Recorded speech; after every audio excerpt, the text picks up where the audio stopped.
Poof! A cloud of sparkly smoke filled the living room. It shimmered and sparkled, casting a magical glow over everything it touched. The family cat, Mittens, looked around in confusion. Her whiskers twitched as she tried to make sense of the strange, glittering mist. Her human Tommy was gone. She meowed loudly, hoping he would appear from behind the couch or the curtains. In his place was a cat-sized version of Tommy. He had tiny ears and a tail, and he looked just as bewildered as Mittens. This was even weirder than that time Tommy tried to give her a bath. It wasn't just Mittens who was affected by the magical smoke. Sparky, the slobbery bulldog, stared at his paws. They were human hands. He flexed his new fingers, trying to understand what had happened. His tail wagged excitedly as he looked at his human, Emily. She was now a small furry dog, and she barked in surprise. Emily, now a small furry dog, tried to stand on her hind legs but quickly fell back down. She looked at Sparky with wide eyes. Even Chuck, the hamster, found himself staring out of his cage with tiny human eyes at his owner, little Lisa. He squeaked in confusion, his tiny hands gripping the bars of his cage. What just happened? The room was filled with a mix of human and animal voices, all expressing their shock and confusion. Oh my goodness, I'm a dog? Emily's voice came out as a series of barks, but she could still understand herself. Lisa, is that you? This is so strange. Tommy's voice was high-pitched and squeaky, matching his new cat-sized form. Mittens, a fluffy Persian cat, now sat at a desk in an office, staring at a computer screen with a bewildered expression. Papers were scattered everywhere, and she had no idea what to do with them. A half-eaten tuna sandwich rested on the keyboard, its smell making her nose twitch. She pawed at the keys, accidentally opening a new document on the screen.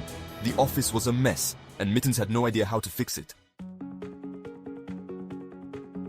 Mittens, now in Tommy's body, stood in the middle of Tommy's office. So many buttons, papers everywhere. The clutter was overwhelming and she had no idea where to start. The desk was a mess of documents, pens, and gadgets she didn't recognize. She hopped onto the desk and poked the computer keyboard. The keys felt strange under her paws, but she was determined to figure it out. The screen lit up with unfamiliar symbols and windows. Meow, she typed. The letters appeared on the screen, but they made no sense. She tried again, hoping to communicate something meaningful. This was going to be a long day. The office environment was exhausting, and she already felt the weight of the day ahead. The constant hum of machines and the chatter of coworkers were overwhelming. She batted at the computer mouse, sending the cursor flying across the screen. A coworker stopped by, curious about the commotion. The screen was now a chaotic mess of open applications and random clicks. "Morning, Tommy," he said.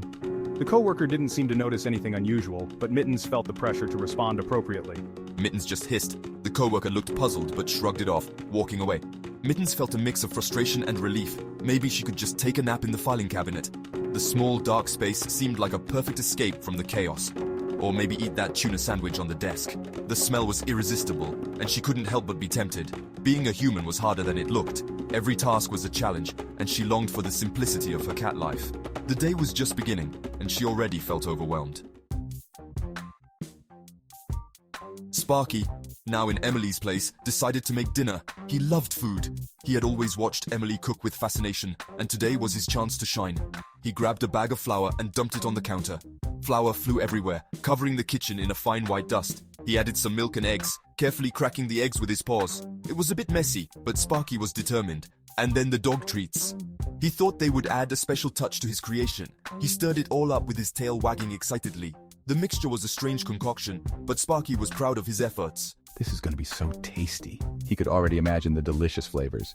The oven was tricky. Sparky had seen Emily use it many times, but it was still a challenge. He pushed buttons with his paws until he heard a beep. He hoped he had set it correctly. Perfect! He shoved the mixing bowl into the oven and sat down to wait. The kitchen was a mess, but Sparky was confident. Sparky, what are you doing? Are you cooking? Emily's voice was filled with surprise. Yeah, I hope we have enough ketchup, Sparky barked enthusiastically. This is going to be the best dinner ever. The kids were excited, anticipating Sparky's unique meal. Sparky was confident. He had put his heart and soul into this meal. This would be a meal to remember, a true culinary adventure, even if it was a bit unconventional. Sparky knew that sometimes the best meals were the ones made with love and a little bit of chaos. Meanwhile, Chuck, in Lisa's shoes, faced his biggest challenge, getting to school. He put on Lisa's rain boots. They were more like swimming pools for him, and her raincoat. He grabbed his tiny lunchbox, a thimble filled with sunflower seeds, and headed out the door. The sidewalk was a dangerous jungle. Giant feet stomped all around him. Cars zoomed past, honking their horns. A pigeon tried to steal his lunch.